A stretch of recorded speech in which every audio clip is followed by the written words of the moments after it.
Good morning, everyone. I would like to call the August 14th, 2025 Delaware County Redevelopment Commission meeting to order. If you could please stand and join me in the pledge. I pledge allegiance to the flag of the United States of America and to the republic for which it stands, one nation, under God, indivisible, with liberty and justice for all.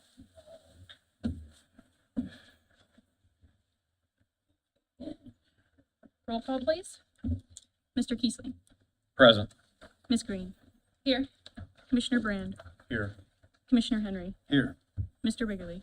Here. We have the minutes from the July 10th meeting. At this time, I'll entertain a motion to approve those minutes. So moved. Second. All those in favor, please signify by saying aye. Any opposed? Okay, thank you.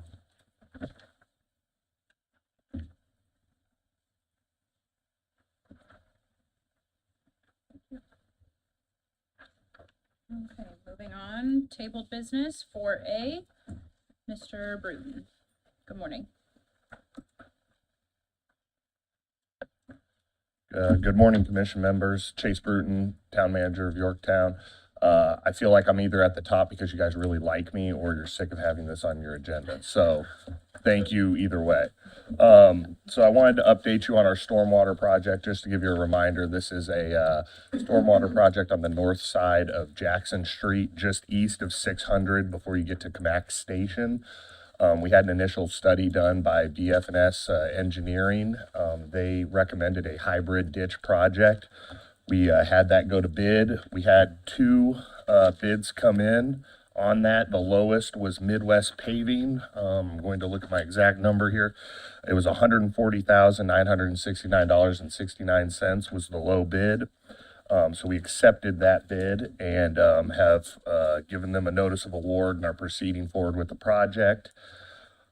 Total project costs after bid docs and construction oversight is a little over $202,000. We are asking the Redevelopment Commission to consider helping with the construction portion in an amount half of the cost, which would be $70,484.84.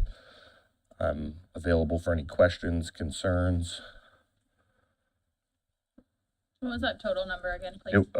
Total of the project or No, what you're of the ask? talking about. Yes, ma'am. $70,484.84. Thank you. We'll pick up the extra penny. What's this gonna dump into? Yes, so there is actually a neighborhood just south of Jackson there that has stormwater structures. And so the stormwater structure that feeds into that is actually failing, that crosses Jackson there. So that will also be replaced, and then it will feed south into our storm system, kind of going down towards TK, the TK home developments. Crossing the railroad? Yep, yeah, so there, no, this is south of the railroad already. Okay. Yep, and so the Heritage Place subdivision right there, that would be Mr. Howell's subdivision, that already has storm drains and everything. The reason we did a hybrid ditch was that it actually slower drains into that, so it shouldn't, if we get a huge astronomical rain, it shouldn't overflow their system according to the study. That's why we didn't do a traditional ditch. So yeah, all of those have just failed over the years. I believe it was like an unregistered ditch and just has never been maintained, and it goes under a bunch of people's driveways, and it's become a mosquito swamp. For clarification, the town has already awarded this We have contract. already, yes, that was at the request of the Redevelopment Commission. Was we didn't have an exact number when we came. Our original estimate was 94,000. Then the engineer's estimate, after a couple fixes on it and fixing the roadway cut and everything, came back at about 120,000. And we're like, okay, that we feel good about that number. And then obviously when we went to bid, it came back at 140,000. So we'll blame inflation instead of the engineers. But really don't know until you go to bid, right? And construction on this started already, correct? Construction hasn't started, like pre-construction has started, so we're actually expecting to start the work on Monday. But this Monday, they were notifying landowners and starting to lay down and, according to the contractor, construction started, but they actually haven't started doing anything to the ground yet. They're delivering materials and all those sort of things. Mr. Bruton, do you know if BF&S conducted an engineering review, a scope review with Midwest prior to starting?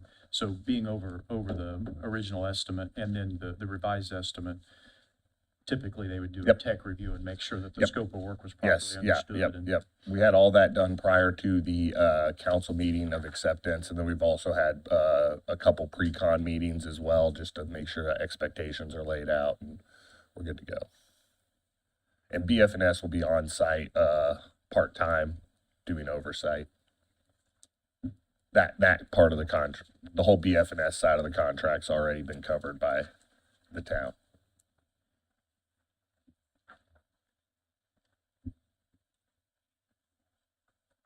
Which TIF, if we were to approve this, which TIF would we draw this from?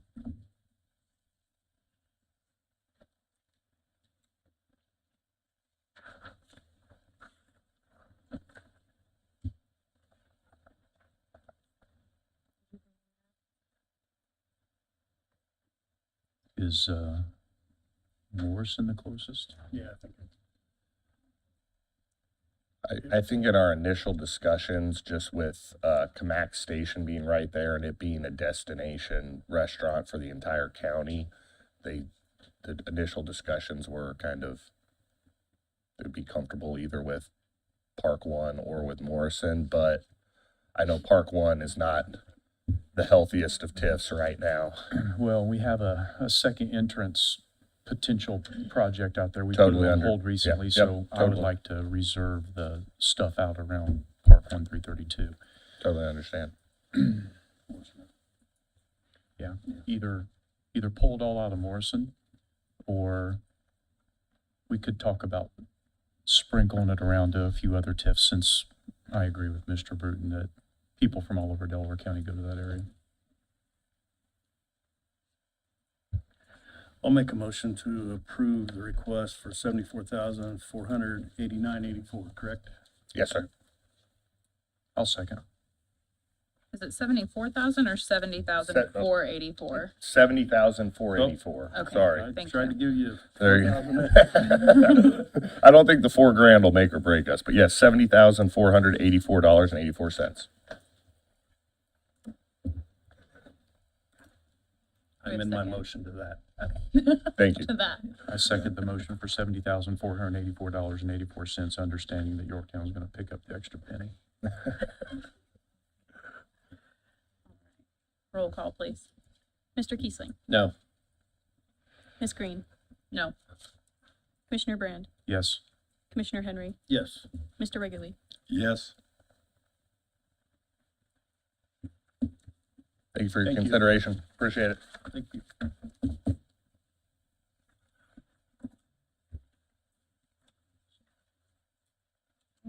Next on the agenda is the RAI dues, finally. Yes, this is just to let you all know that we were able to get a hold of the invoice and that it's been added to the invoices on this agenda. The 125 covers all of the voting members or the entire commission. In that folder, you will also see a calendar of some of the events. I recognize it looks a little slim, and so I'm hoping to get some more updates on what exactly those events are to let you all know. And we are still waiting on the 2026 events calendar at this time. They have not produced that yet. Thank you, Gina. No action needed there, correct? And once we do take action, I noticed they have two rates, one for dues for renewing members, and then one for dues for new members, which is a $25 additional charge. So we'll have to figure out who's renewing and who's new. So some, like Mr. Wiggerly, he was on the commission before, so is he a renewing or a new member? The way that the invoice reads is that it would be for the entire group. So it'd be for the Delaware County Redevelopment Commission I see. renewing. But I can confirm that prior to Okay. completing the claims. Thank you. Sort of tabling remains on the table. I We believe didn't. it's an invoice. Yeah. Just a point of order too, we should be taking these off the table. So it's Very, that. Thank very you. well stated. Good job. Okay. 4C, Fusion Road bid approval, and thanks to Commissioner Brand, we need a motion to remove that from the table. So moved. Second. Okay. Motion and a second. All those in favor of removing from the table, please signify by saying aye. Aye. Any opposed? Okay. All right. Good morning. Good morning. Last meeting, you opened the bids for the Fusion Road project, took them under advisement. I did submit a bid tab, which you do have the totals here. E&B paving came in at the lower bid of $795,502.25. And First Brooks Construction came in at $814,851.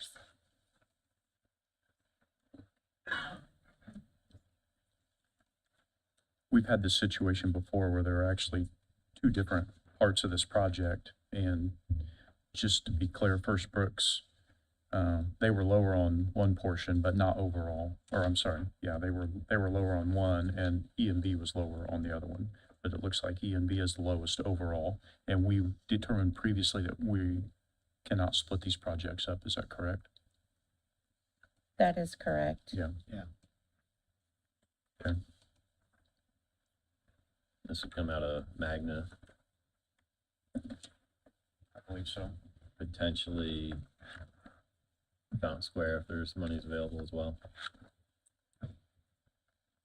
Yeah, I looked at the debt obligation for the two Magna tips this morning, and there is room in the Magna tips for these. You could also potentially take some up from Fountain Square, which is gonna get funded pretty decent this year. Make a motion to proceed with E&B. Second. Motion by Mr. Kiesling and second by Commissioner Henry. Roll call, please. Mr. Kiesling, Yes. Ms. Green, Yes. Commissioner Brand, Yes, Commissioner Henry, Yes. Mr. Wrigley. Yes. Thank you. Thank you Thank very you. much.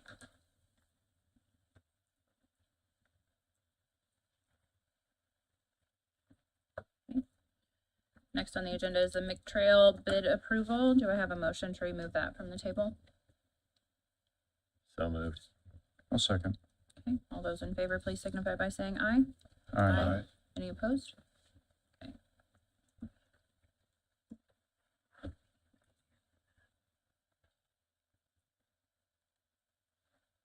This was one of the instances similar to what Mr. Bruton mentioned, where we have bids that came in pretty substantially above the engineering estimate.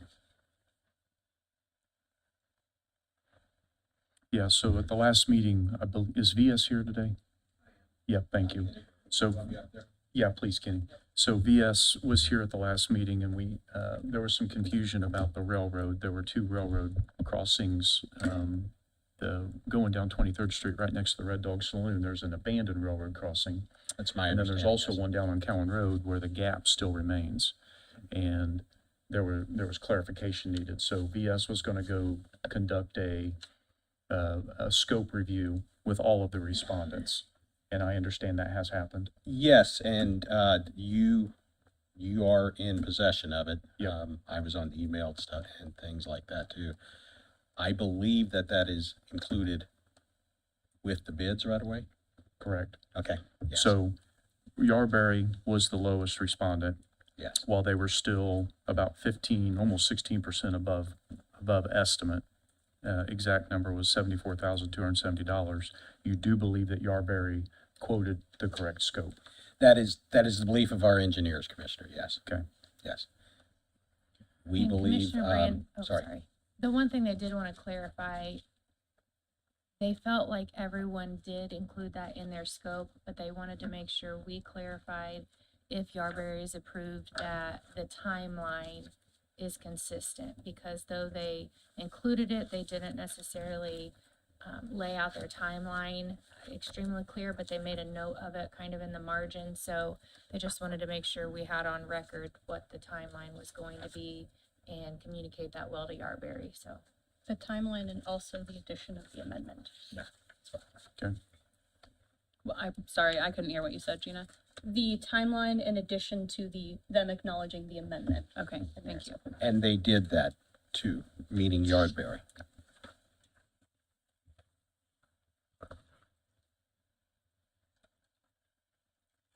So another question, if we were to potentially approve this concerning funding.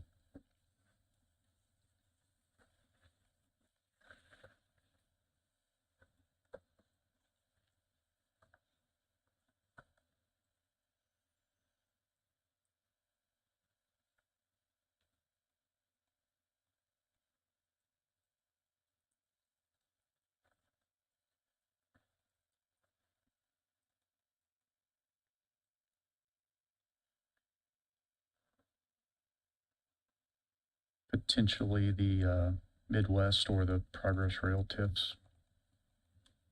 Think we should look at those. Yeah, and I'd probably spread it amongst those right there in that area if need be, so you don't completely start draining one or the other. Right. Yeah, I have fund balances here at the end of July, so through July 31st, and I know that there are still some debt obligation to come out of a couple of these. I did review that prior to the meeting, so if this commission approves this request, probably Midwest and Progress Rail split, potentially one of the two Magnas, because there's a Magna TIF bond and a Magna Industrial TIF. There's two separate ones there. Those two TIFs, the balance at the end of the July for Magna was about 4 million. But there is some debt there.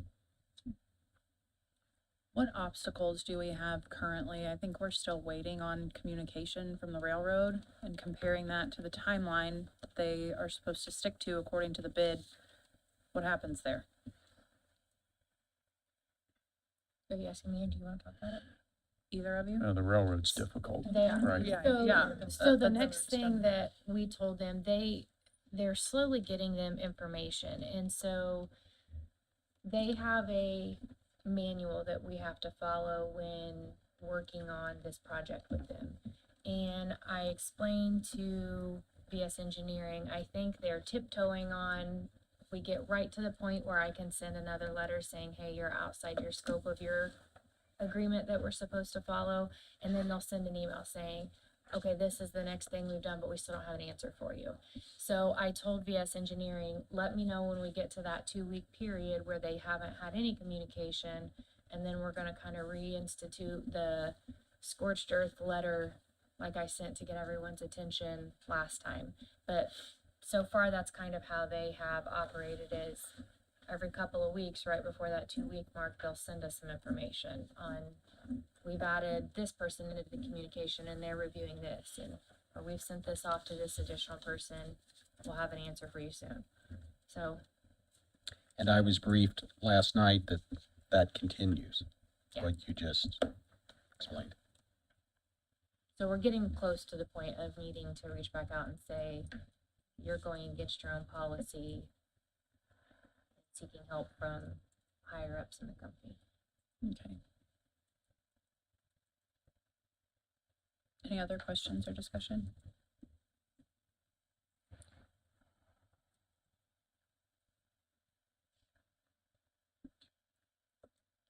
We have a motion to approve the $542,082 from Yarberry. So moved.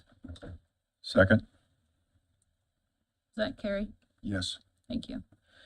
Motion from Mr. Kiesling, second from Mr. Wiggerly. Roll call, please. Mr. Kiesling, Yes. Ms. Green, Yes. Commissioner Brand, Yes. Commissioner Henry, Yes. Mr. Riggleby.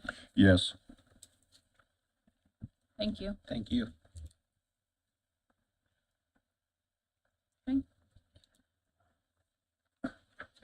Next on the agenda of tabled business is the Daleville TIF interlocal agreement. I think we likely need to leave this on the table. I agree.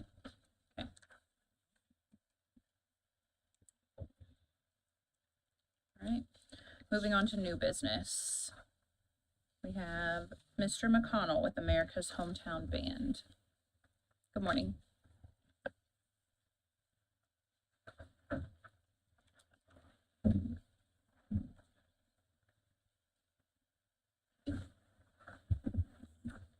Thank you very much for the opportunity to speak to one of my favorite activities. It is America's Hometown, a blend of professional and amateur musicians that has served the Muncie and Delaware County as a municipal band.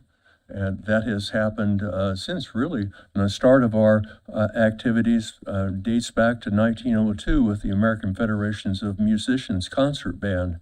Very popular during the Depression, and more specifically was revived as a municipal band by Mayor James Carey and the good support from Ed Ball. We perform, as my handout suggests, all over Muncie, Delaware County.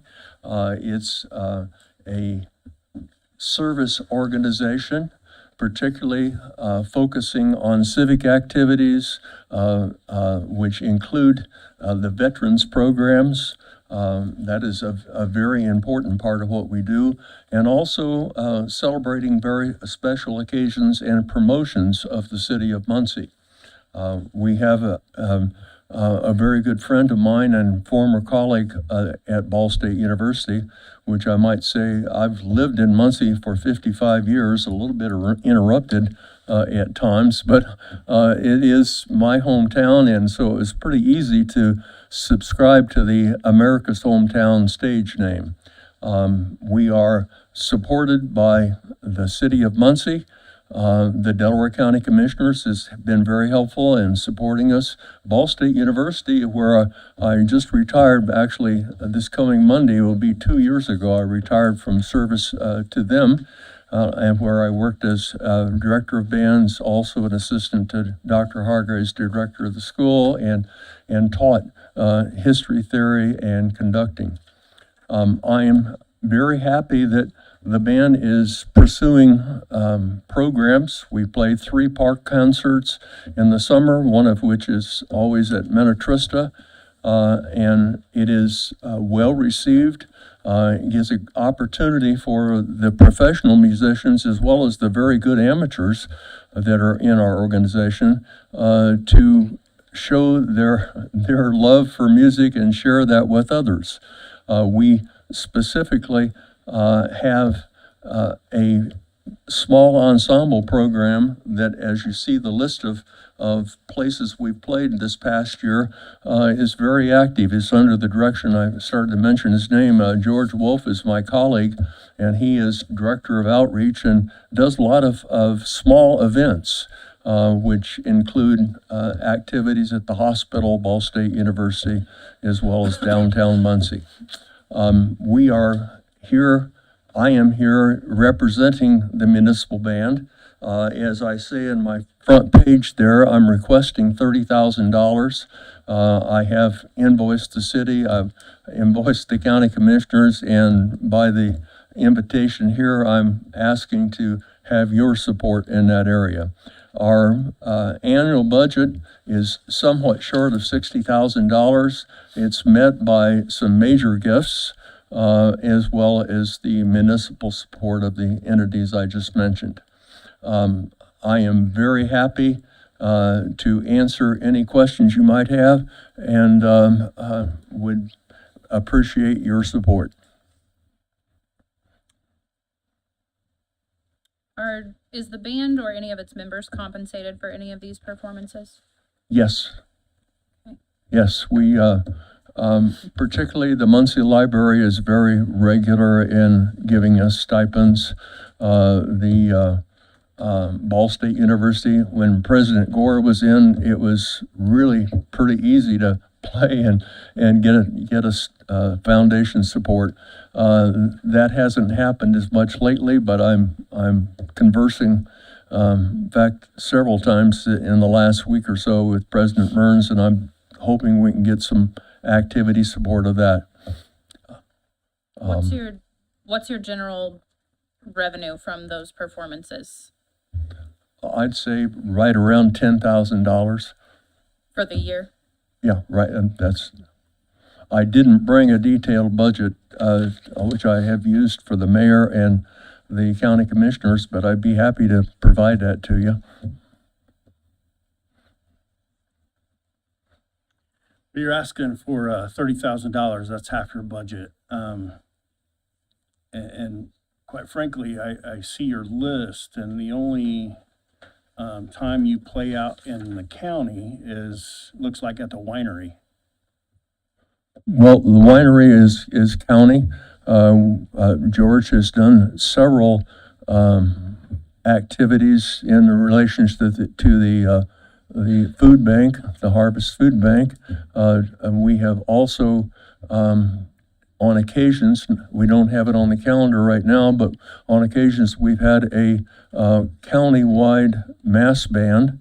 What we have on plans for this year is just with Muncie Central High School and us, which we're doing at the Washington Street Festival.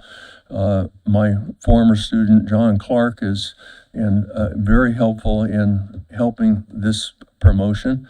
We have on occasions done a Mother's Day concert, which is downtown and feature lots of county people as well. Our musicians, quite a few live out west of town in Yorktown, and I'm very happy that there is an interest in continuing the activity. We feel like that music needs to have a little more of a push, and for the cultural enrichment. The activities that we do are pretty broad in that respect, so our hope is that you view the same and feel that this kind of activity enriches our community, makes it a more desirable place to live, and culturally elevates us. Well, my point is, you're asking us for $30,000, but you very seldom go out of the city and pay, is my point. Well, You yes, I'm don't- requesting that. I would, I think maybe the commissioners could probably answer better because they've been one of the interlocal arrangements. The city is, I'm not sure I'm going to get 30,000 from the city. If we would get more than our goal, obviously we do more. What will we do with the money if we have a real successful year? We'll probably bring in some named soloists, do a bigger production. Back in our golden times, we played at Emmons Auditorium, fairly expensive place to play. We haven't done that really since COVID.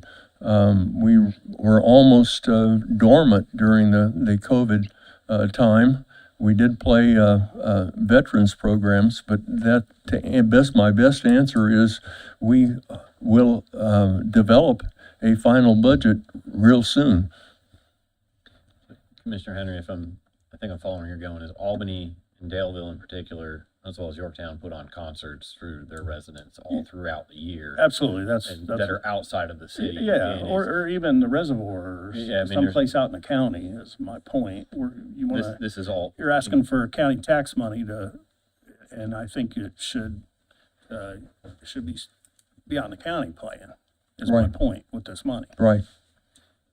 What are your general expenses? Like, what would this money be spent on? Are you providing instruments for those in your band? Like, what? No, we do have an instrument program. It's on page 2 that is a part of support from 2 different foundations which we administer. But we do that for some underprivileged students. I mentioned the side-by-side program in my notes. That's something we have not been able to afford recently, but we do, like I said, we have the one program plan for this year with Muncie Central, which is I'm very much what we would expand on. We would spend more money on that. We are a blend of professional and amateur musicians. The AF of M, we kind of have a very unusual arrangement. Many times the AFM is viewed as a entity that only plays with American Federation of Musicians members. That is not our case in the Muncie local. We work across with amateur musicians. We sometimes get support from churches for playing church services. We almost always have some kind of small ensemble that we rarely turn down a request for music. And by doing that, music is more important. I'm not wanting to give you the impression that we are being denied. We are not. We are still going. I personally have been at this for a long time, since really 1957, when I worked as an assistant in a high school. But I'm very happy that we've endured, and we hope that we are worth the trouble for you folks to support us. Madam President, I wonder if we might table this and ask Mr. McConnell for a copy of the budget once it's completed, and then review those expenses and see if there's anything appropriate for us. I'm fine with that. Is that a motion? I can do so. Look, I'll move Mr. that. Wrigley, before you finish, I think to Commissioner Henry's point, I mean, I'd like to see some intentionality of being in the county. Okay. I mean, Would a budget from the organization help us make a business decision? budget as well as their efforts to Okay, sure. engage. Well, I can with amend, the I can towns, amend the motion to reflect that as well. as well as the effort to engage the towns. That'd be good. Yeah. Thanks, Carrie. Could you also include your budget Yes, expenses I and? presented that to the mayor and also to the county commissioners, and I can give you a copy of that. I didn't bring it today, but I'd be happy to get that to you right away. Yeah, if we could see maybe 2024's in addition to what you're planning for the future, 2024, 2025, I think that would be beneficial I as can well. do that. I'll second your motion, Carrie. Thank you. Thank you. All right, motion and second, roll call, please. Mr. Kiesling, Yes. Ms. Green, Yes. Commissioner Brand, No. Commissioner Henry, No. Mr. Wrigley. Yes.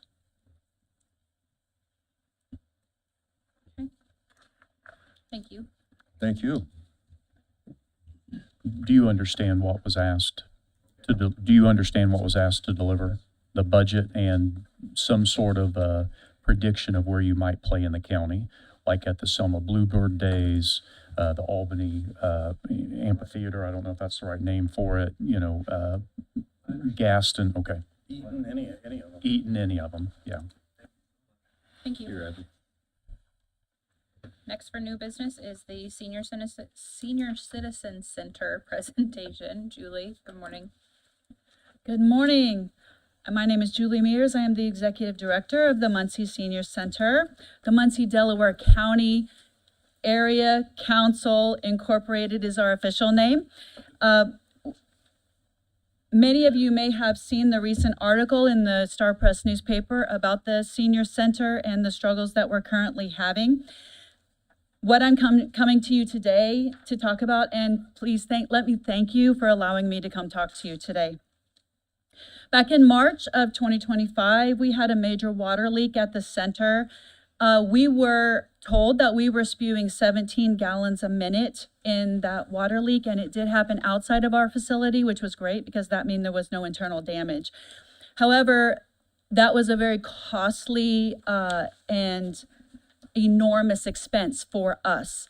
We received 3 quotes for the repair of the actual leak. 2 of them were over $10,000, and the one that we went with was a licensed professional here in this area, and he only charges $4,000. You have that in your packet. And then after that, the water bill came in. They did lower that, and for us, I will say that the telephone conversation, they told me they were going to credit us $1,044, but you'll see on the following page, they only actually credited us $945.70, which left a balance of $1,394.12. The final page in the packet, I would just like to point out, thank you so much to the Muncie Sanitary District because the bill was sorry, I don't have that memorized. $6,752 was the sewage bill. So we're very grateful to them for discounting that to us for only $110. I am not asking for that amount today. That falls in line with our normal everyday operating expenses. As I come to you today, and the reason I'm coming to you today is, as I said, this was an extremely costly event for the senior center. We run on a very minimal budget. We get our income through donations, grants, and our daily activities. Now, most of our activities are very minimal cost or are free.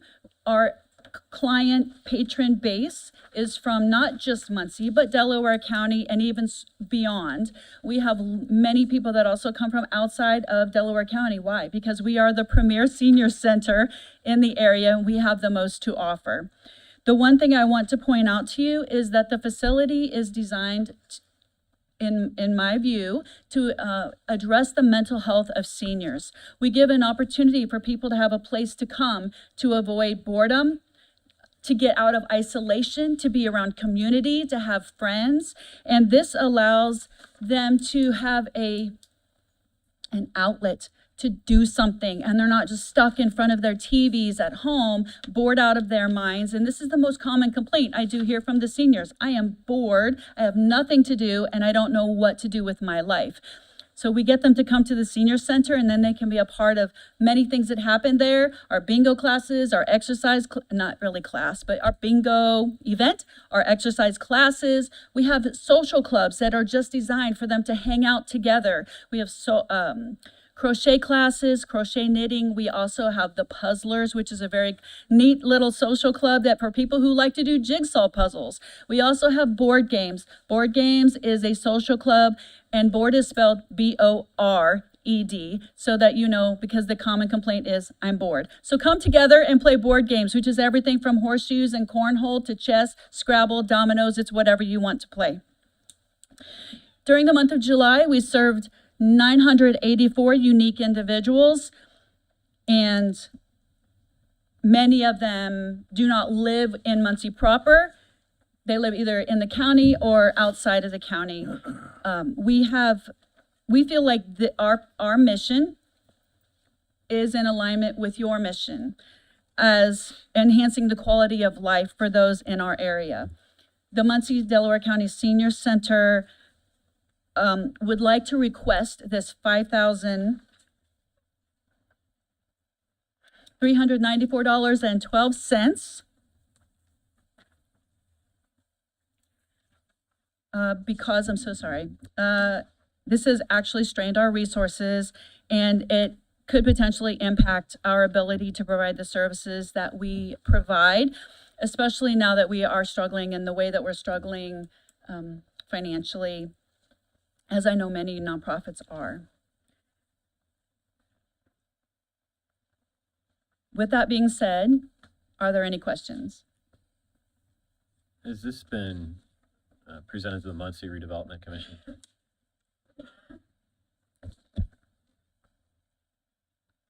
I have spoken to you only. Okay, thank you.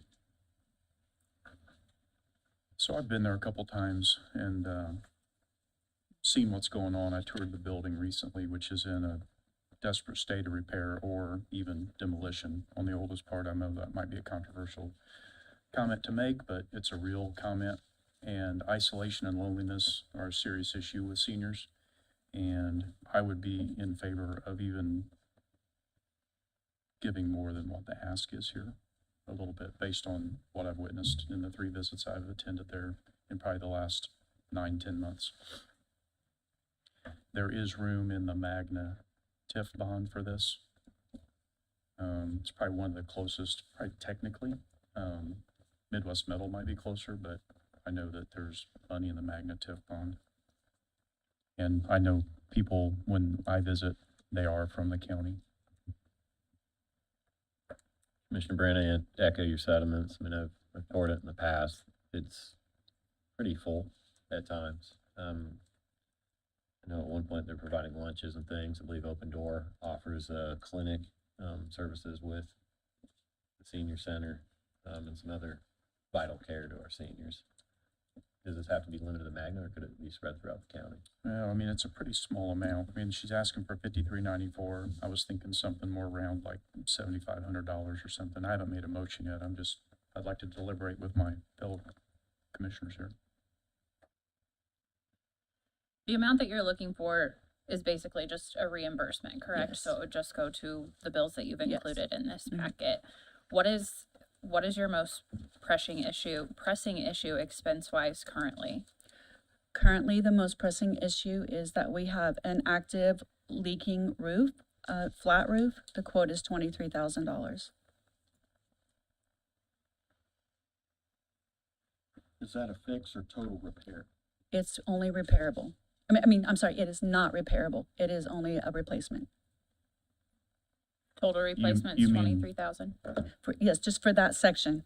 The entire Oh. replacement of the entire building, which honestly needs to be done at some point in the future, but not today, is $400,000. I was feeling really good about that 23 I, until you I said was, that. I was as well. So Julie, just back a napkin, you're at 28.4 between this and the imminent roof repair. I'm sorry, one more time? So $23,000 Is is your the imminent roof. roof repair, and then Yes. you have a $5,300, $5,400 for math's sake, water leak, which brings you to $28,400 of the most immediate pressing needs of the senior center. Yes.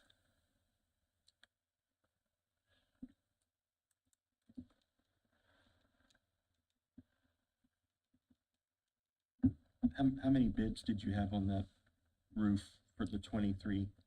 2. 2? They're both very comparable. How long ago was that, ma'am? Month and a half ago, Local companies? Arc One and Simmons Roofing. Yes. So is it 23 exact, or I'm trying to come from? No, but it's just barely over. I wouldn't sweat the small stuff. Okay, just trying to, well, what I didn't want is you say 23 and it's 25. And Yeah, no. You can't complete it. 23 is, it's like $23,014.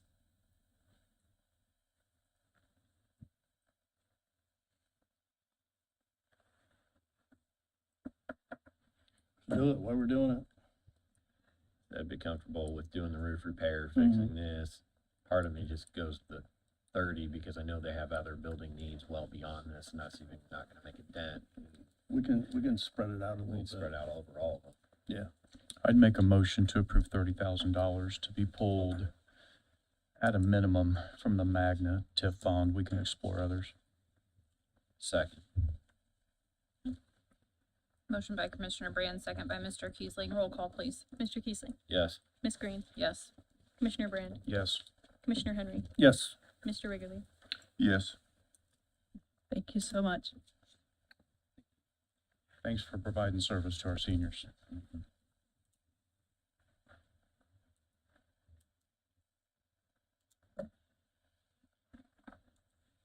Next on the agenda is 12-acre site, Gulf State in the city of Muncie. Good morning, Mr. Howe. Morning. I appreciate the opportunity to come in and talk to you this morning. We are looking at a project to develop a new subdivision on approximately 12 acres that was given to the MRC a number of years ago. I'm going to say 5 years ago or so. From what I've been able to find on Beacon, the property is, and Beacon goes back to 2009. The property has not had any property taxes for the last 16 years and probably sometime before that. Project is a 42 homes premium subdivision with homes starting about $425,000. High quality residents designed to attract professionals and families who are currently commuting into Delaware County for work but not living here, or new folks that are looking at relocating here for work. We had, the mayor was sharing a story yesterday. He had met with the neighborhood association president of Store Estates. And the neighborhood president appreciate, I guess, tremendous joy with the fact that we've had new people moving into the county. I think there were a couple of physicians that have moved out there and others that have moved out there that were not living in Delaware County. And that is something that we've been trying to focus on because we're going to be combating some budget issues, as will the county going forward. Subdivision is going to result in 42 lots, and that puts it at about $18 million worth of new homes to produce property taxes. The project, to make the project reality, because it is going to be a high-end subdivision, the build-out cost is about $50,000 per lot. Sanitary sewer system, storm sewer system, water service, electrical infrastructure underground, streets and curbs, water features, pickleball courts, common area landscaping, some decorative fencing, and decorative entrance. So it is a high end. The developer's Trademark Construction, who built Pine View and also building the homes just south of the village. So they're committed to the project, but they need support to get this done. And so we are looking at, and we'll be asking, and I have not talked to the Muncie Redevelopment Commission yet because Ms. Green was kind enough to put me on your agenda quickly. So your meeting happened before my meeting. But we are looking at contributing the land, which I think is probably worth about $120,000. We will bear the cost of extending the street, or the city will bear the cost of extending the street, which will cost probably a couple $100,000, and provide about $343,000 to help the lot development. We will also access approximately $75,000-ish with a partnership we established with the Muncie Sanitary District. We are asking for the Delaware County Redevelopment Commission to see if they will partner with us by providing about $10,000 per lot to get the property developed. Funding will directly support the land development costs, enable the builder to move forward with construction. We all know the cost of construction is high. The home values are, still, challenging. So we've got to figure out how to get this done. So again, the property hasn't produced property taxes in 16 years. We're looking at homes that will probably generate somewhere around $180,000 in property taxes annually. Beyond property taxes, we see these as being potentially new residents or making room for new residents elsewhere, which will contribute through, county income tax, food and beverage tax, and spending at local retailers, restaurants, and other service providers. So by attracting current commuters to live in Delaware County and bringing new folks in, but particularly bringing those current commuters, we'll be able to keep their spending power here and strengthen our economy. So I think that it fits the priorities of the city and the county. We attract and retain higher income residents, grow tax base without burdening existing residents, encouraging private sector investments in premium housing stock, which we all know we need, and enhance quality of life through the recreational and aesthetic amenities. We also think this will set a standard maybe for new developments that might follow. We are having discussions right now with another developer for about 120 homes, and then we already have purchase agreement on what was former Sportsplex for homes out there, probably in the neighborhood of a couple hundred homes out there. So the quick math is, again, the land development costs are 2.1. The private investment, the developer investment would be $1,260,000 in just developing the lots, which creates the funding gap of about $840,000. The city would put in $344,400-ish. The sanitary district about that $75,000 to $76,000. We would also be putting in $200,000 for the street, and $120,000 the value of the land, which I understand we don't have any cost in, but it would be in the project. So the total development investments, $1.2 million. The city's just shy of $650,000. The DCRC, if approved, would be at $420,000, and that would cover the development of those lots, the street, and the land itself. Mr. Howe, this is located in Center Township, this ground? It is, that's a good question. You know, it's the extension of Riggin. It's just at the just east of the Riggin and Everett Road intersection. There's a subdivision there, and it's behind that subdivision, kind of sandwiched between there and Farmington. And I believe the reason that it did not generate tax revenue is it previously was titled under the University Foundation. Is that correct? Correct. Or the university, I'm not sure which, but yes, it had been owned by the university for a number of years. And then, like I say, obviously it hasn't produced any tax revenue since we've had it. Thank you. Mm-hmm. So Reagan will get extended to the west to access that property? Correct. Correct. I believe that's the same easement or road that that neighborhood came and asked the commissioners to give to them It is. before. It is the same thing? Okay. It was at Farmington? Probably. And we didn't give it. I'm just saying, I'm trying to orient myself. We're talking about the same location, Right. right? Right. Commissioner Henry's looking it up. I think at this point, we need some maps. We need to be able, have you got some detailed maps of utility locations, where the street's gonna be, the lots divided out? Have you got that? I can provide them. I do not have them with me today. Okay, I need to see more information. I would like to as well, because I do know that we have an ask for that, to vacate Yeah, that yes. road. Yeah, I'd like to make a motion, we table this, Second. get further information. If you Question. could provide some detailed, Yes. Question before we vote on that. The ask that you have for that road, was that ask made to you prior to the city annexing this property? yes. Yes? Okay. But I was just, I believe they've been asking for years. Mm-hmm. okay. All right. Yeah. Motion and a second. I know it was Mr. Kiesling and Mr. Henry. I can't remember which way it went, but roll call, please. Mr. Kiesling, Yes. Ms. Green, Yes. Commissioner Brand, Yes. Commissioner Henry, Yes. Mr. Wiggerly. Yes. And I'm happy to work with Mr. Howe to get those maps. Thank you. Thank you for your time. Next is the 8.33 acre site at I-69 and State Road 67. Yes, good morning. I placed a map and some historical information in the Dropbox regarding 9175 South Innovation Drive in Daleville. Those of you familiar with the Shell Building Program may recall that this is 8.33 acres adjacent to a building that the county built on spec to attract new business development or aid in existing business expansion.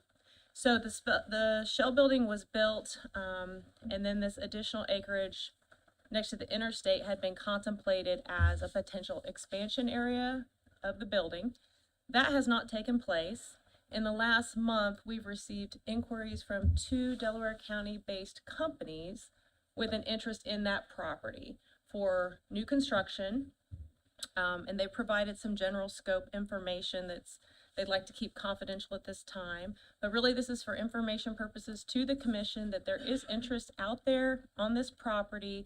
I believe the intent for a while has been to hold on to it as a potential attraction tool, but I wanted to inform the commission that there is active interest currently. So specifically, companies are asking, what is the price per acre? Is there a willingness to sell? Is there a strategy behind this? I know that in holding the land, I know there's some complexities around selling or offering this for proposal. I don't know if you want to get into that today, but I really just want to inform you that there is interest on this land. Have you heard of price per acre on this? I have not. No one has made an offer. Really, they're asking what the commission would like to do. In 2012, the property was actually purchased by Delaware Advancement Corporation, specifically the Economic Development Division of DAC, which is really now the Greater Muncie Economic Development Corporation. We purchased it on behalf of the Redevelopment Commission for $166,000.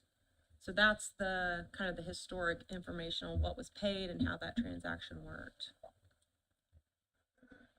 So 166,000 plus we extended water and sanitary out there, Yes, right? the site has been improved since then, and of course, that's, you know, over a decade old. And that was prior to that spec building being constructed. And this is in the Daleville TIF. Yes, it is. Yes.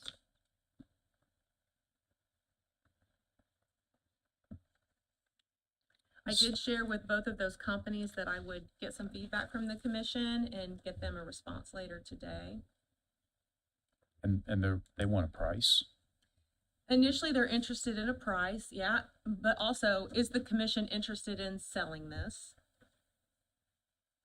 In general, not specifically to them. I have shared with them that there could be an RFP process involved. They are also both aware that they are not the only interested parties in it. I believe that's the intention, right? We trying to develop it and sell it. Yeah, I just think we need to give someone to give us a value, An appraisal. an appraisal of that area, because that's a very nice area right there. It's hot, Yeah. So, very hot, so I extremely hot. think it would be interested in getting an appraisal myself. Me too, and before we make that motion, let's discuss ingress egress to, it looks like two parcels, but it's one parcel. So currently, if you look up at the, right off 67, there's a concrete side road or sidage, and that goes into that C-store truck stop. And is that the only way in and out of this property? So you'd have to come off that concrete siding, and then I believe it turns into asphalt, maybe 12 to 14 feet wide, runs back to the forklift company. And it looks like that's the ingress egress, but then if you leave, you go back out, that concrete siding that leads into that C-store, that's an in only. In order to go out, you have to drive past those gas pumps and get to the exit of the C-store. Am I looking at that correct? I'm not sure I'm following. So there's a curved, Bill, feel free to come up if you've got some information that would help this. So as I understand, the access to the site is that what looks like a service road You're right, Tracy. that runs parallel to the I-69 exit 234. It does. That is how the site, intentionally, when this was all initially when this was all developed, the expectation was that the site access would come from Innovation Drive and cut through that spec building property. That easement did not get filed. I don't know what happened there. So that site access was never actually realized. She is straight. That is frontage road. It is part of Delville. Sorry, Bill Walters representing Delville in this instance. That is frontage road. It goes around there and it stops right in front of the forklift company. There was, when that, going back in the day, paperwork and history of the Indiana factory shops, there was supposed to be that road continued through. It never happened for whatever reason, never got recorded. Right. But as of right now, that is the only way in and out. Coming out of there, you come back out that same road, but you have to go through the gas station to get out going that way. So with the developer over there, we would have to, Delville or this commission, we would have to see if we can get an easement or access from that side where you can go Innovation Drive to the Y, go all the way down towards the west on the south side of the Shell building and come in that way. Or you could come in on frontage road. But if you look at that, I mean, I don't know why that road was put there. That was well before my time in Delville. But it is very hard for that with the forklift company down there and to operate in and out with the semis that are going in and out of that business. We need to come in from the other way. So Reed currently owns that property, correct? The old Briner building. The Yes. shell building? And we have no access from there. What you see there, it was in there because there wasn't an easement filed in the purchase of that when you guys, I believe, sold that, or when that transition took place. There was supposed to be, Briner was supposed to put an easement in there that give us access down that road into that next 8 acres.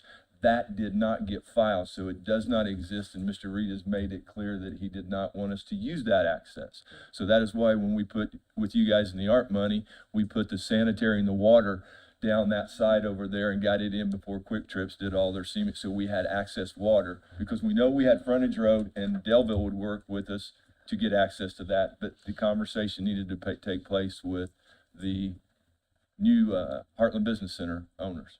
See if we can get access from that direction. So Bill, in this particular instance, if the commission were to decide that they would make that property available to a public sale, a developer could be held responsible to take the access point away as a concern, correct? They could make that part of their developmental cost?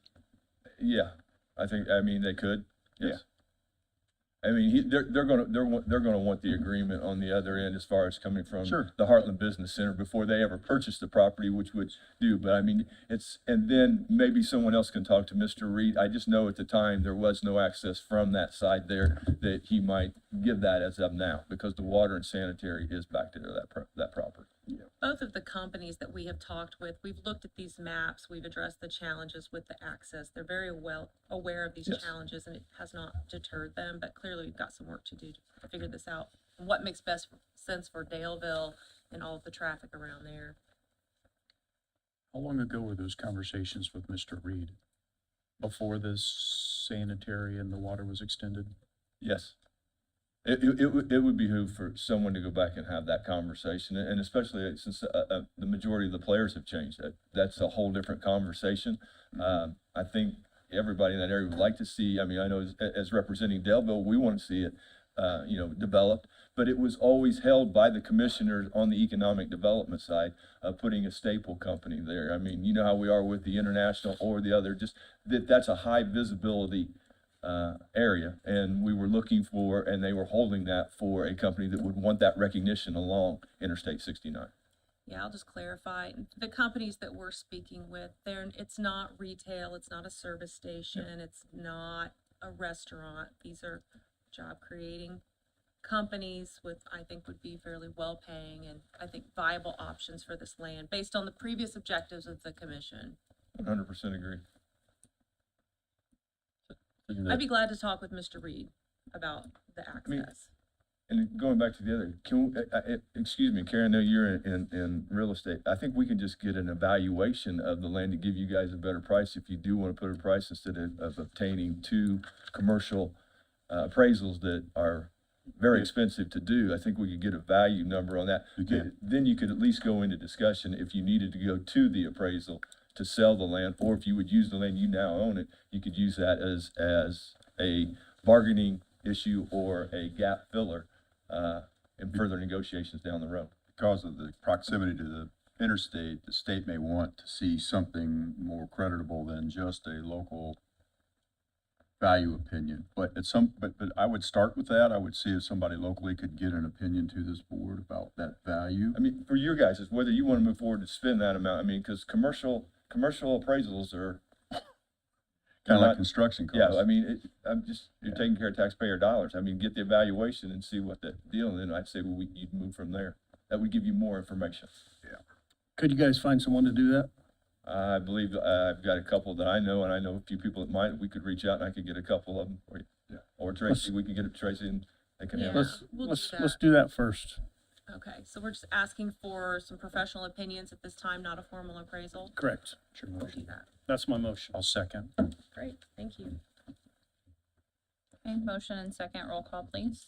Mr. Keesley, Yes. Ms. Green, Yes. Commissioner Brand, Yes. Commissioner Henry, Yes. Mr. Wiggerly. Yes.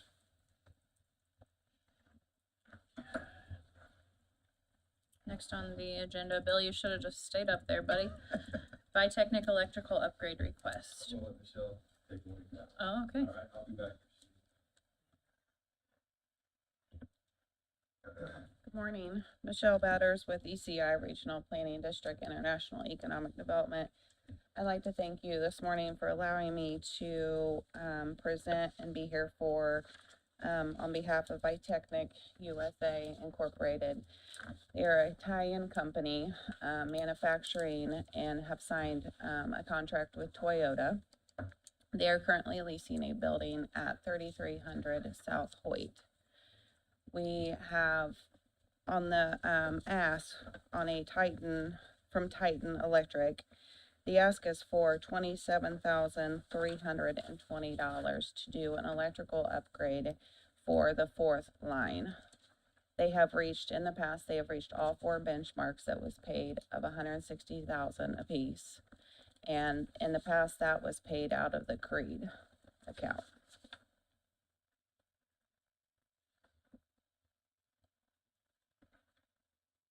Does anybody have any questions? They had an original estimate on this of what, 60,000? Correct. And they've kind of done their own shopping around and got a cheaper price with, I believe it's Titan Electric, correct? Correct.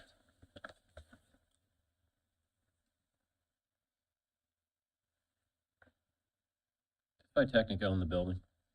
No, they are currently leasing the building from Mr. Redwine with Atlan Construction.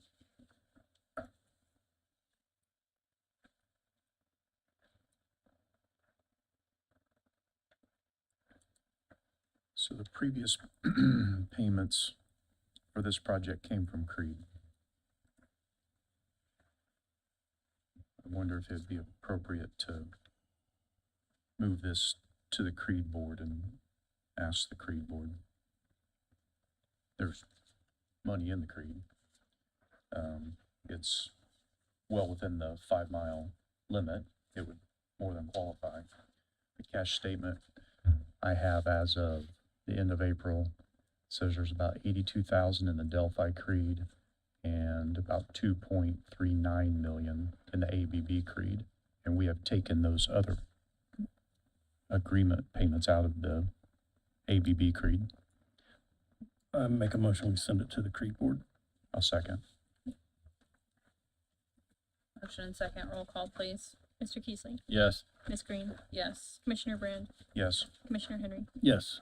Mr. Wiggerly? Yes. Thank you.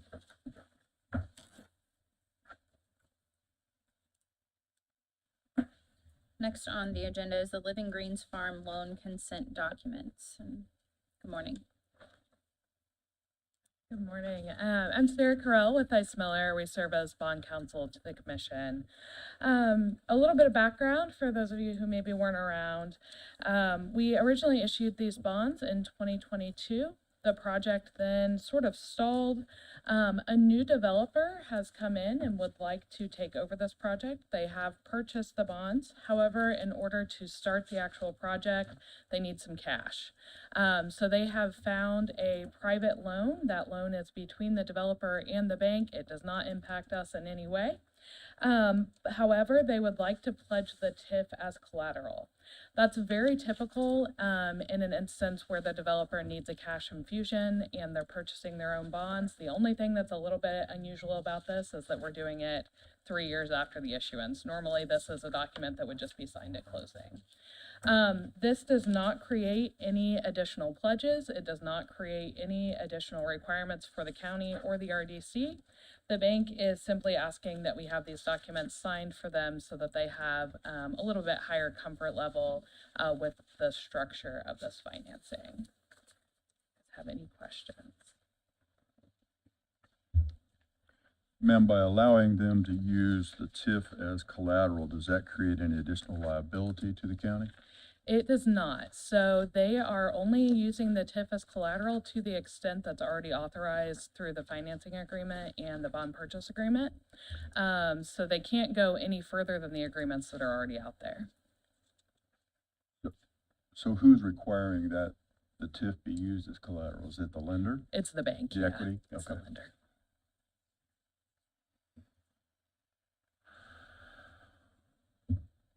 Danielle, have your office looked at this?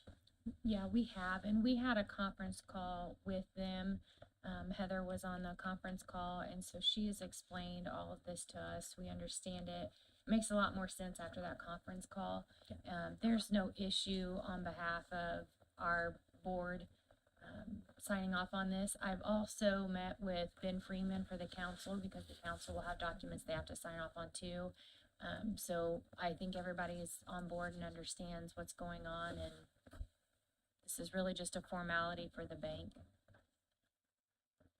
I'm glad you mentioned that you had talked to Mr. Freeman. That was my concern. If we, as a commission, decided to approve this consent and then the council did not, what kind of predicament would that put Well, I us think that in? then goes back to an issue for Ben. I'm sure I guess that's up to the bank. The bank may then not allow him to do that. I don't know that it affects us necessarily. It would just be him not being able to move forward with what he's planning. And I was just stating that hypothetically. Yeah. I have no clue what the intent of the council is, just Right. to be clear.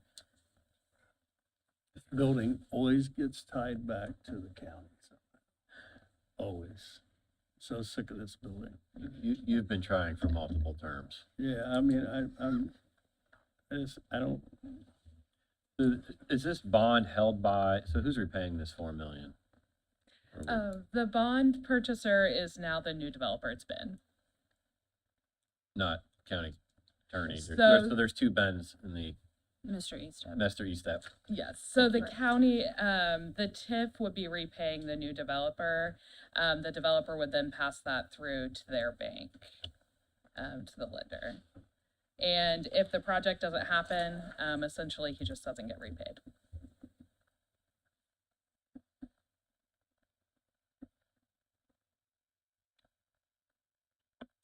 And to your question about the council, it would be an interesting conversation because this is already approved in the financing agreement. So whether or not the bank, really it would just be up to the developer whether or not he could convince the bank to get comfortable with the fact that this is already authorized in the agreements.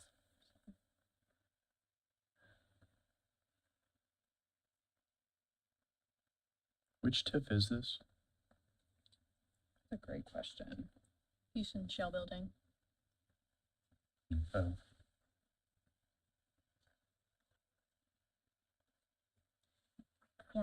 Formally it's. Yeah.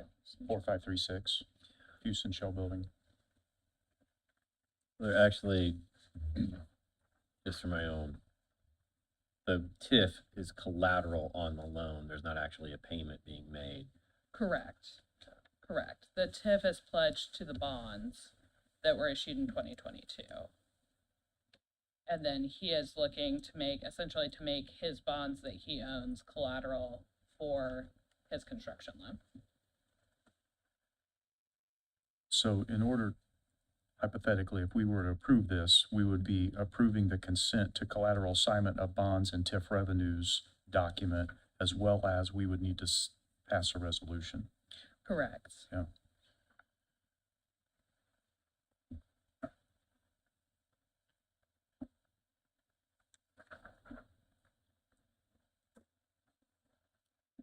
Sarah, is it correct that the TIF that's generated as a result of the build out of this building, this new investment, is already obligated to be paid to Ben Eastep, the bondholder? Correct. Right, so he's already entitled to this. He's going out and he's taking out a construction loan to do the build out. He's entitled to the drawdown of that new increment generated, but he needs a loan To generate to the do increment. that, to Yes. generate this TIF. Yep. And so basically this is just saying that he's gonna get the TIF because he's the bondholder, but he has to go pay that to his lender on his Correct. construction loan. So the TIF is already obligated to him. That's correct. This feels like And- it's really between him and his lender, and it's hard to understand why the commission or the council has really any role in this. And I think for me, that's where the hesitation comes, even though I understand what you're saying. Yeah, so that's correct. This does not create any new obligations. Even though we're starting 3 years late, that doesn't extend the TIF. We started the clock in 2022. So really this doesn't change anything from our end. This is just a document to help the bank be a little more comfortable in issuing the construction loan. So he's gonna get a loan, spend the money, and get reimbursed by the TIF to pay back the bank. Correct, yeah. So, the TIF will He's continue to flow the same way. He's just getting, a private loan. Heather James indicated on our call on Monday that this is a customary structure. It would just, as you mentioned earlier, would typically happen at the time of the bond closing, but because the project was delayed and now this is a different project, we're kind of doing this on the back end. Yeah, that's correct. This would typically be sort of a standard closing document under this structure. This is pretty industry standard for a developer who needs the cash infusion but still wants to purchase the bonds themselves. So the only thing that's weird here is that we had sort of a 3-year pause in between.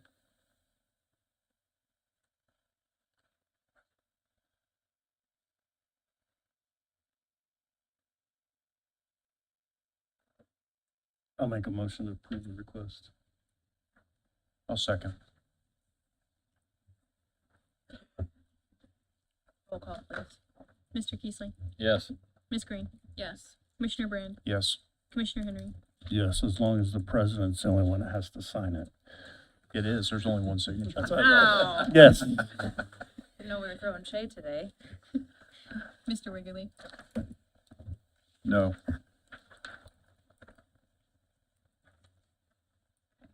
thank you. Last for new business is the Gaston Sidewalk Project.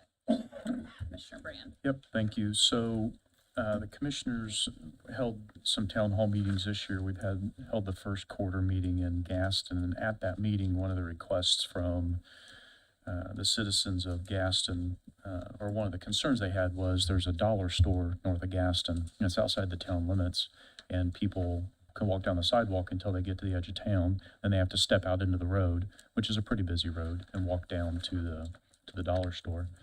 So we engaged United Consulting. If you could come up, I'd appreciate that, Jeff. And we had a site visit out there. Recently, it was on July 15th.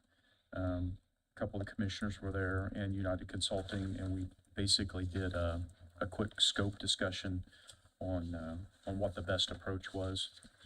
That county road, it's Sycamore Street in Gaston. It turns into a county road. And there's a map in your packets, and you turn that map sideways, you can see where the sidewalk ends, where the red line ends, and then that blue extension, which is on the west side of the road, that has the least amount of utility easement requirement to obtain permission from landowners, things like that. And it would come down just to the south of the parking lot that goes into Dollar, and then we would have a crosswalk there that would have some signs with some flashing, crosswalk signs. We wanted to highlight that crosswalk, but not, make it a $250,000 crosswalk. So that's what's in front of us right now. If the commission wanted to approve this, then the sidewalk project could get kicked off on I think it's about the 5th page of your packet. The preliminary engineering, $69,700. The actual land acquisition, this was $32,600. I didn't see an actual cost to go to the other side, but there were some pretty significant utility easements with the electric company and others. I imagine it would be significantly more than $32,600. The actual construction is $150,000, and then inspection was $12,000, bringing the total estimate at this point to $264,300. Any questions from the commission? Mr. Larison's at the podium, and I could also try to help answer. This is similar to Cowan sidewalk, where we're working in an unincorporated area, but linking the town to a retail establishment. That's exactly right. So the sidewalks that Mr. Keesling's referring to in Cowan, those are county-owned sidewalks. The county does own some sidewalks in some areas, and this would also be a county-owned sidewalk, so we would be required to maintain it, and it would be built to the ADA standards, and this would be added to our ADA Title VI inventory as well of county-owned assets. If I might add, just there's some opportunities for some cost reductions there. Excuse me, we do have some contingency built in there because we're about a year out. If if the contract was executed around this timeline, we're about a year out from actually breaking dirt on that. So there's some uncertainties about, construction costs. So we built some contingencies in there. If everything holds solid, that number could come down significantly. We'd also like to look at the possibility of maybe reducing the land acquisition costs through potential donations from Dollar Tree, since one of those parcels is owned by Dollar Tree. And so we're thinking that, this sidewalk bringing traffic to that store, that there might be some incentive for them to help this project along with some cost savings there. Yeah. The day we were on site, there were a couple people walking down the road to get to the dollar store from Gaston.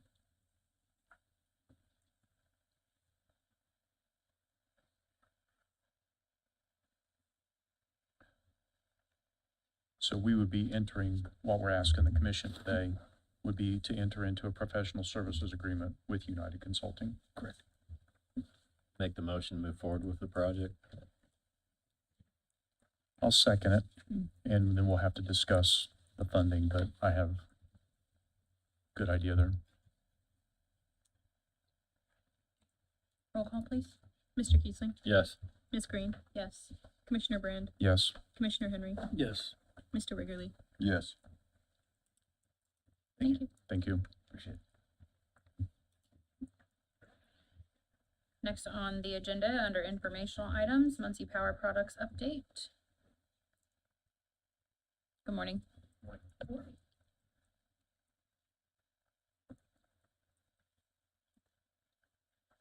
Good morning.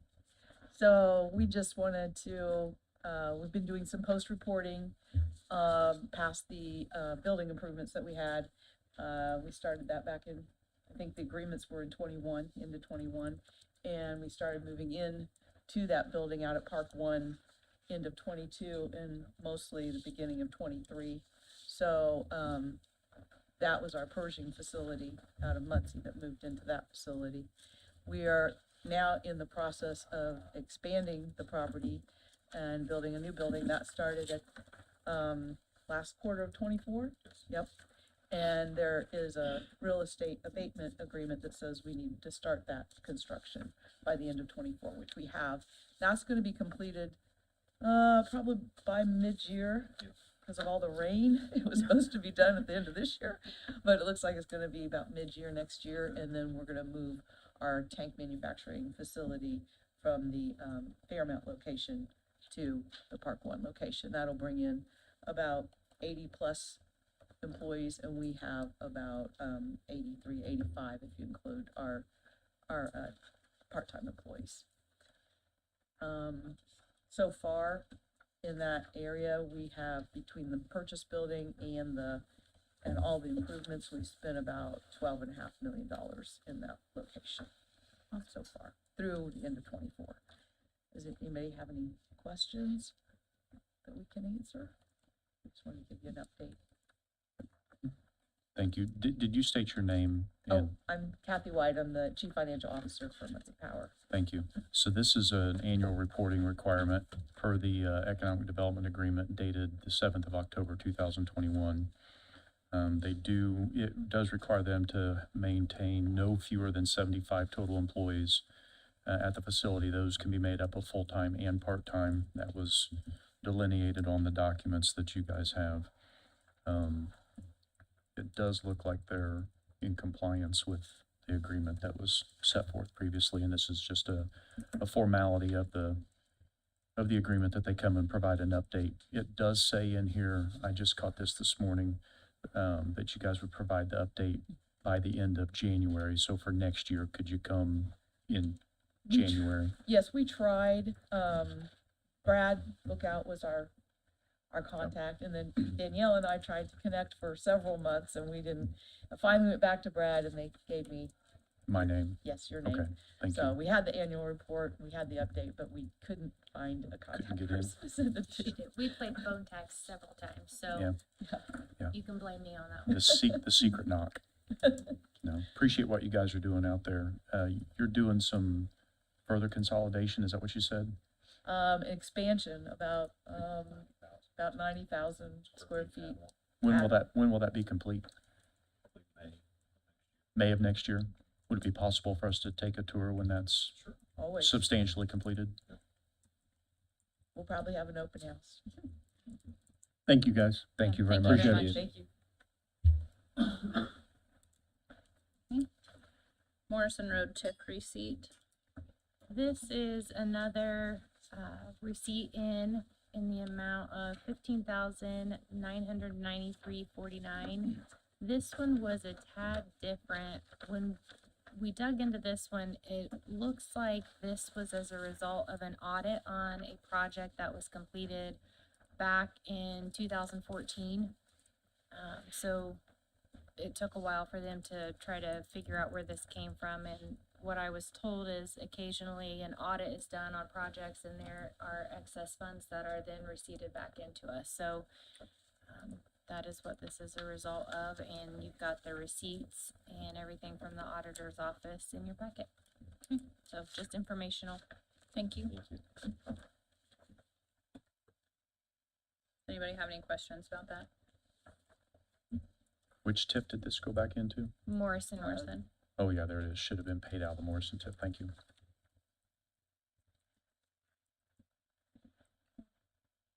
Moving on to invoices. Do we have any questions on the invoices? Don't have any questions. Just want to make a comment about the second one there for American Structure Point. At the last meeting, we suspended the Park 1332, and I was asked by this commission to go get a final invoice from American Structure Point and ask them to turn over all of the documents that we paid for. That has been done, and that's what that $1,126.39 is for. On the next page, municipal capital finance various, that means various tips, right? Was the Daleville tip one of those for that $22,980? Do we know which tips those got paid out of? They haven't been pulled out yet, so this is, when we put this in here like this, it's that usually this affects multiple TIFs, and Right. so we will look at the time of approval, where they need to come from. Gotcha. Because it fluctuates, so, you know, 1 month it may have been that one had enough, and then the next month we need to change where we're pulling from. So the short answer for right now is no, Right. because we'll have to come back. We tabled number 4E under old business, so that won't come from Daleville. The RAI dues of $125, kind of a minor thing. I didn't see an invoice in the packet. And then The invoice for the REI dues was under, oh, okay, it 4E. wasn't, Yeah, because it was. it was tabled- earlier in the packet. Yes, sir. Okay. Yeah, because it was tabled business, I put it in that. Thank you. And then the last one there for VS Engineering, our MIC Trail, that's phase 1 and phase 2, that $58,990. Is that just for phase 1? Or is that also somewhat for phase 2? I couldn't tell from the document.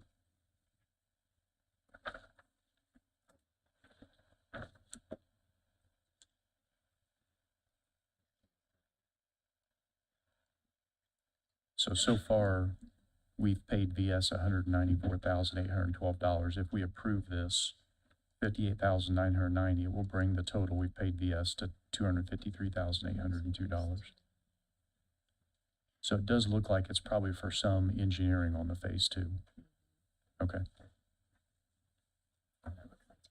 That's what it looks like. yep, that's what I thought. No further comments. Anyone else?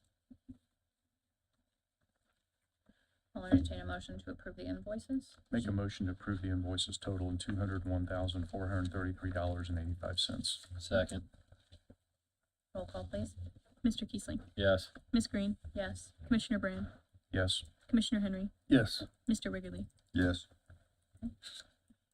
Moving on to the bond and bot invoices. Any questions or comments on those? Only maybe a point of clarification, the Living Green Farm bond on here, $64,000. I believe we approved that to be paid previously in a previous meeting, correct? Correct. Okay.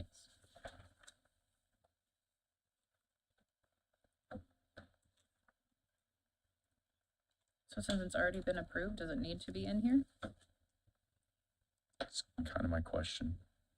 Probably does not need, it doesn't need to be reapproved technically, so there were some issues and clarifications that needed to happen on the exact amount that needed to be paid after you guys approved it.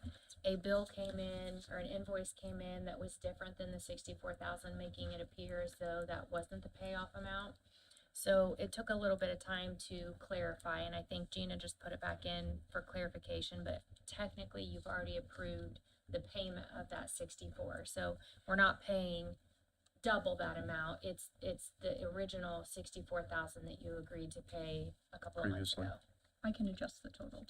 on Yeah, that to reflect. I would make a motion that we approve the bond and invoices totaling $854,210.66.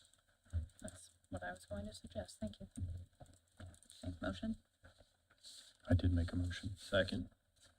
roll call, please. Mr. Keesling, Yes. Ms. Green, Yes. Commissioner Brand, Yes. Commissioner Henry, Yes. Mr. Wrigley. Yes. I have one signed up for public comment, Mr. Yenser.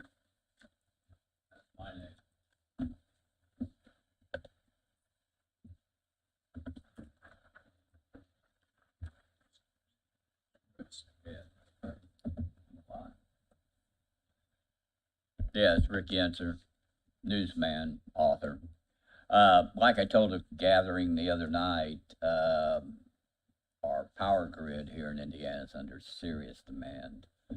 And I want to make sure the government knows, especially since this government has a representative of utilities, that we need to do more to upgrade our grid, especially out west where I saw Indiana, Michigan build a little transformer to serve probably Park One.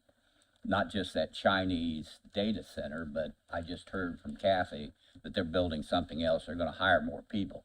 And that's what the job of this government agency is to create jobs, build business. You've hired the chamber and its people to run this outfit. So probably, as I've said before, you don't need to be spending money on public safety, public education. Now you're spending it on not-for-profits. We need to bring more people in here, and we bring more people in here by jobs, not necessarily housing. And this thing that I heard from the city now, wanting to build yet another subdivision with out-of-town developers, non-union labor, and they want the government to pay for it. I don't think the government or the university has any business building housing. What they need to do is educate our kids and serve the people. So again, as long as I'm around, we're still going to remind government of their primary duty to help the people. And for this government, they need to take care of the infrastructure. They do need public safety, but again, public safety has its own ways and means. I just hope too, going back to the original issue on utility, we need more utility. I heard this morning, the state is starting to have to delay new development in this state because we don't have enough power. So something needs to be done. I don't care whether it's wind, sun, nuclear. I mean, we're grateful and thankful that Indiana, Michigan still has a reactor that can serve our people and the customers of this state. So again, just a few things to think about as you're spending millions of our money. Thank you. Thank you. Thank you.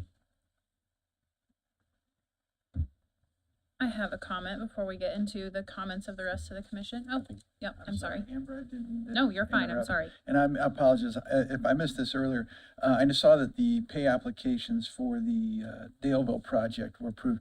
I was going to check, but Danielle, there was a certificate of substantial completion that is now ready for signature, and I wasn't sure if that was included in the packet. I didn't want to overlook that. I would have to double check. It is. We'll make sure. Yeah, I thought it was, but. Okay. I didn't know if it needed to be on record or not. I just didn't want to let it get away for another month if we could. Now,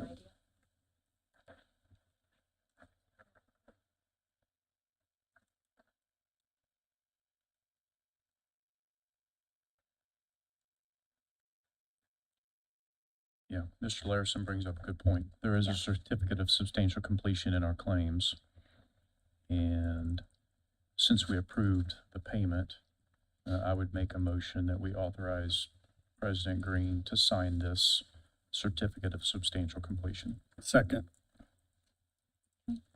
Roll call, please. Mr. Keeson, Yes. Ms. Green, yes. Commissioner Brand, Yes. Commissioner Henry, Yes. Mr. Wiggerly. Yes.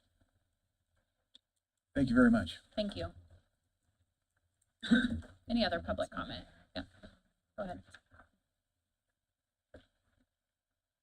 Hi, my name is Kathy Greiwe. I'm retired and I live in Muncie, Indiana. I attended the July Redevelopment Commission meeting and am concerned there may have been a violation of open door law due to the meeting that took place during the recess in the room adjacent to this room. Commissioner Henry requested a recess at approximately 9:30, and it was decided the meeting would reconvene at 9:40. During the recess, Commissioner Henry, Commissioner Brand, Ms. Green, which that makes a majority of the commission, and Attorney Struble all moved to the room adjacent to this room. Commissioner Brand returned to this room on 4 occasions to retrieve documents from his desk, and Attorney Struble returned to this room and retrieved documents once. Mr. Kiesling and Mr. Wiggerly did not go to the adjacent room. When the meeting reconvened, an agenda item 4A, which had been removed or had been moved by Ms. Green to the bottom, was the next order of business. Is this what was discussed in the behind closed doors meeting? According to your bylaws, under Article 4, Section 5, all commission meetings shall be open to the public and shall be live streamed. I contacted Ms. Green via email to ask if the minutes for the July meeting would include the discussions that took place during the meeting that was held during the recess. Her response was, meeting recesses are not recorded into the minutes. I welcome any additional comments from members or Attorney Struble regarding my concern.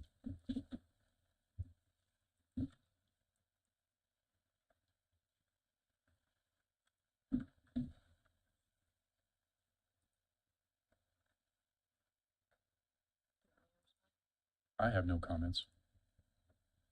I have none.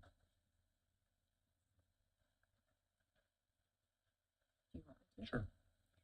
We did not have a meeting. That agenda item was moved to the bottom of the agenda because we were waiting on documentation from the auditor's office. So we had to recess to wait on it to be brought up for us.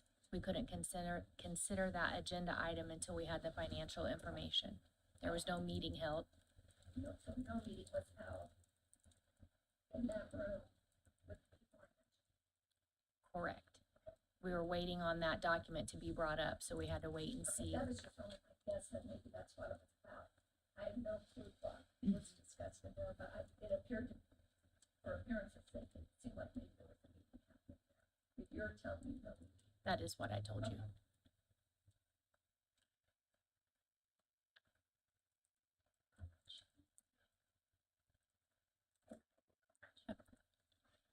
Any other public comments? There you go. Thank you.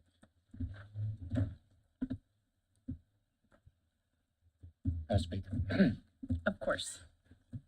Head Carroll County Auditor.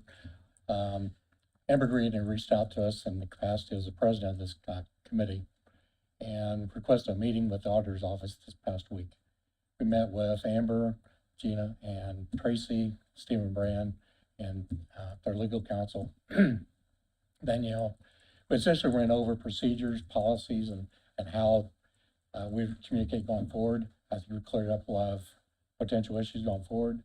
So I just want to make sure that people understood that we're working with this committee to make sure there's no issues going forward when it comes to communications or claims, et cetera. We did get into the process of how the bonds are being paid. So I think we resolved there's a lot of potential issues going forward.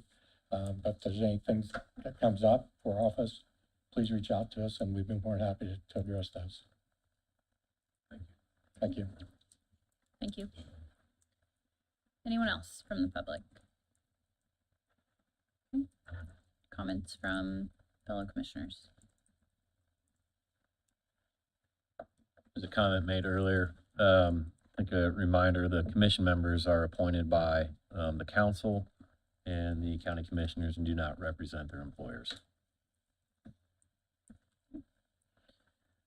I have a couple comments. First, I would like to thank Auditor Ed Carroll. I did reach out to him and those in his office requesting a meeting, and your response was super quick. We were able to get that meeting scheduled quickly and before this meeting. So I appreciate your time and your response on that, and I do believe it was a very productive conversation. Another thing that I'd just like to mention, I follow the growth of this community is super important to me, and I follow that. And the Muncie MSA, if you are unaware, is all of Delaware County. A comment was made during public comment that we need to focus on growth, and I will have the public know during this comment that that growth that has occurred has been over 1,000 people in Muncie's MSA, which means our entire county. So just kind of pointing that out, that we are seeing growth, and I think that is due largely in part to the government that we have and the economic development branches that we work with. So that's a little bit of a pat on the back to ourselves and a kudos to the commissioners, the county council, the city, and the economic development branches that we work with. So just wanted to bring that to the attention of the public, because maybe not everyone follows the census information quite as detailed as I do. Anyone else? All right, I would entertain a motion to adjourn. So moved. Second. Okay, all those in favor signify by saying aye. Aye. Any opposed? Thank you all. Our next meeting will be September 11th at 9 a.m., same location.